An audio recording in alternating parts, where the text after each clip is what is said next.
Hazrat Nafi bin Utbah radiyallahu anhu states, we were along with Allah's Apostle sallallahu alaihi wasallam in a holy war. When performed the West, there came to the Prophet sallallahu alaihi wasallam a people who were clad, and they met him near a hillock. They were standing while Allah's Apostle sallallahu alaihi wasallam was sitting. I said to myself, you had better go to them and stand between him and them, lest they should attack him.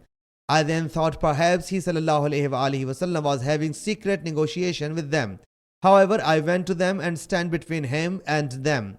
I remember 4 sayings of the Prophet sallallahu alaihi wasallam which I counted on my finger. He sallallahu alaihi wasallam said, you will fight a holy war in the Arabian Peninsula, and Allah Jalla Jalaluhu will grant you a victory. Then you will fight a holy war in Persia, and Allah Jalla Jalaluhu will grant you a victory. Then you will fight a holy war in Rome, and Allah Jalla Jalaluhu will grant you a victory. You will then fight with the Antichrist, and Allah Jalla Jalaluhu will grant you victory.